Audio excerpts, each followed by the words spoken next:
Chaos at DMVs across America as the deadline for the real ID requirement to travel domestically nears. More on that coming up. But first, President Trump says today is Liberation Day, and the world is bracing for hard-hitting new tariffs on goods imported into the U.S. Details will be made public at a much-hyped event later today at the White House. The new levies are set to go into effect starting at midnight Thursday. Joining me to discuss the vast implications of this latest escalation, the Hill's White House columnist, Niall Stanage. Niall, thanks so much for taking the time. So lots of suspense over the specifics of these tariffs, probably by design. Trump says we're going to be nice, but then there are reports that his aides are telling him to go big. He was reportedly working on these tariffs late into the night last night. What are you thinking we're going to get as far as the scope of what's going to be announced today? So I would imagine that it's going to be something fairly wide-ranging in scope for a pretty simple reason, which is that President Trump always prefers the big slogan, the big moment, the big move, and you can then pare back from that, pare your sails slightly later if necessary. I think what Trump typically dislikes is any idea that he is not being wide-ranging or expansive or ambitious enough.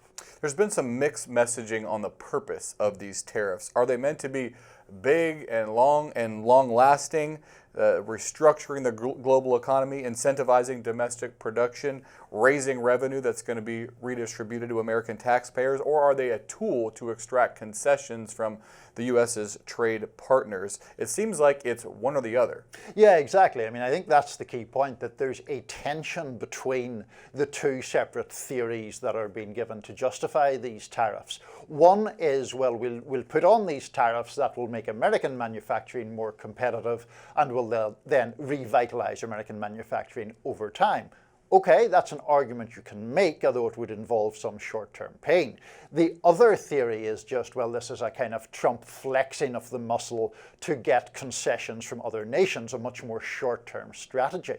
The problem is that those two things are basically mutually exclusive. If you want to revitalize American manufacturing, you're not going to do it in 2 weeks. If you're only trying to wring concessions from other nations, you don't want tariffs on for 10 years. And it seems like he might at times want a mix of both, that like the former from some countries and the latter from others. And you talked about short-term pain. Trump has been admitting that there might be some short-term pain for long-term gain. I laughed today at Republican Senator John Kennedy from Louisiana. He had this quote that said, in the long run, referring to the tariffs, in the long run, it probably will work. The problem is that in the long run, we're all dead. So the short term matters. You know, Republicans are going to have to run on Trump's economy next year. Yes, we cause a recession, but trust us, it's going to work out in the long run. Seems like it could be a pretty tough sell. A very tough sell right now, not least because one of the major reasons that President Trump was elected was inflation, which had been at a very high level earlier on in the Biden administration, had been a big political wound for Biden. Trump elected in part by those voters in the middle ground to heal inflation. If the tariffs have an inflationary effect, or if the stock market craters, or if it has a negative effect on consumer sentiment, all those things are bad, and they are bad in a way that is liable to injure the Republican Party electorally. And Wall Street's been pretty jittery over the last few days in anticipation of these tariffs. S&P was down 7% today when I last checked.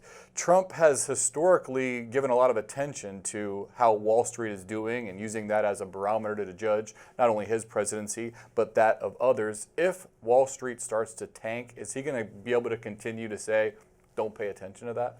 I don't think so, because so many Americans are invested in the stock market either directly through owning specific shares or indirectly through 401ks and so forth. And the thing is, beyond that massive number of Americans who are invested in some way, the stock market is so widely seen just as an economic indicator. I think it is generally seen as a bad thing if it is falling. So if you have, for example, President Trump coming on TV to defend these policies, and there are big red arrows all over the screen because the stock market is bleeding, that's not an easy obstacle to overcome. Negative impact on consumer sentiment as well. And a sign that there is some Republican growing dissatisfaction over these tariffs. Several Republicans in the Senate say they're considering voting with Democrats on a bill that would basically pull back the president's power to impose tariffs on Canada. Let's take a listen to Senator Rand Paul, Republican of Kentucky. Many fronts. I'm a supporter of the president. I'm a supporter of the president's looking for waste and abuse. On tariffs, I think it's just economically, it's a fallacy to think that it will help the country. Tariffs are a tax. How widespread do you think that sentiment is within the Republican Party? It's pretty widespread, but the question is how many people are willing to go public with it, as Senator Paul has been. The Republican Party traditionally, Drew, as you know, was the party of free trade, the party much more opposed to tariffs.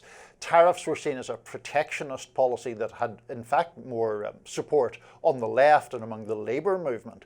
So I think a lot of Republicans are uneasy about this, and that's why I think there is a pretty clear hope among Republicans that this is, in fact, a short-term move rather than one that lasts years. Imagine they'd be more inclined to speak out if we do see some negative impacts of what Trump announces today. I want to talk about the reaction from the international community. The European Union says that it's working together to hit back depending on the scope of what's announced today. There's some countries in Asia, Vietnam, India, that have been eager to make concessions, preemptive concessions before this announcement. I wonder if you think there's going to be more of the former, kind of countries working together to impose tariffs as a group against the U.S. that could be damaging, or countries very eager to cut side deals with the U.S. and get out of the way of these tariffs? So I think it depends on how much power the opposing country or bloc has. The European Union is a massive trading partner of the United States, and so if it remains firm and united,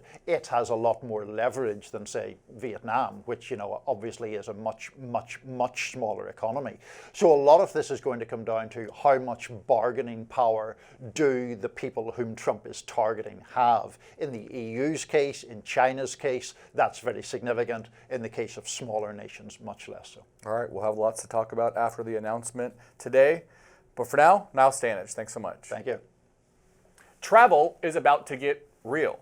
As of May 7th, everyone will be legally required to have a real ID to fly domestically. And the rush to get IDs is causing chaos at DMVs across the country, with long lines and appointments all booked up. Some states have even seen scalpers selling time slots. NewsNation correspondent Nancy Liu joins us from Los Angeles with more. Well, a definite scramble is on. Here in some parts of California and a number of other states, there are no available DMV appointment times until after the May 7th deadline. The TSA tells us that the deadline is real this time, so people seem to be taking it seriously. I feel like they're going to be a lot more restrictive and need more identification with California, so this is just basically another classification that I am a citizen here. The clock is ticking for millions of Americans who still haven't made the switch to the enhanced Real ID driver's license featuring a telltale star at the top right corner. In Tennessee, many people are taking time off from work and school to spend up to 5 hours on the Real ID process. In some cases, a waste of time without proper original documents and proof of citizenship. According to TSA, enforcement will indeed kick in on May 7th, though agencies can make arrangements with DHS for operational flexibility to avoid crippling the travel system. Ahead of the deadline, word of scalpers in Nevada and Florida hoarding DMV appointment slots and reselling them for about $15 or more. In many cases, appointment slots are non-transferable. We had to wait like a month for this appointment, and like I said, we were in there. We have to make sure of the right documents. If you're trying to travel and you're like on a time crunch, I could see how somebody might fall for a scam trying to get in there. Lawmakers are working to shut down third-party platforms cashing in, similar to recent crackdowns in a number of states, including New York and California. TSA continues to stress urgency for those who do not have a real ID. However, people will still be able to travel after the deadline with a valid U.S. passport. If you don't have travel plans, there's the option, of course, to wait until after the deadline when demand eases up. Drew? NewsNation's Nancy Liu, thank you. The clock is ticking for TikTok once again, as the social media app's U.S. future has been in limbo since last spring. That's when Congress passed a bill banning the app if its China-based parent company doesn't sell its stake in the platform. President Trump says he believes a deal could be coming soon, and according to a person familiar with the situation, Trump will hold a meeting with aides Wednesday about possible investors, including Oracle and Blackstone. Also today, the New York Times is reporting Amazon has made a bid to buy TikTok. Among those likely to attend that meeting today, Vice President Vance, Commerce Secretary Howard Lutnick, White House National Security Advisor Mike Waltz, and Director of National Intelligence Tulsi Gabbard. In today's Political Minute, NewsNation Chief Washington correspondent and host of The Hill, Blake Berman, breaks down the shifting American attitudes toward banning the platform. The talk around TikTok. I'm Blake Berman, host of The Hill on NewsNation. Last year, a bipartisan bill passed through Congress that could lead to the ban of the popular social media app TikTok if it's not sold to a U.S. owner. President Trump effectively extended that deadline for the sale to happen to April 5th.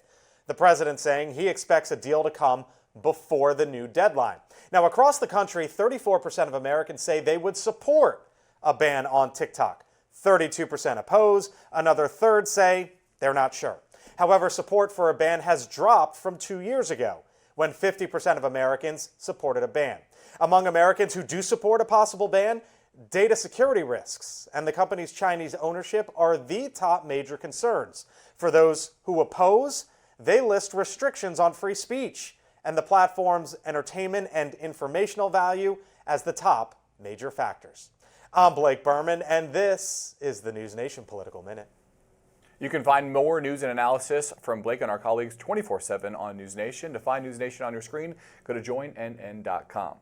That's today's Daily Debrief. I'm Drew Petrimoulx. Be sure to like, share, and subscribe to the Hill's YouTube channel. And come back here soon for the intersection between politics and policy.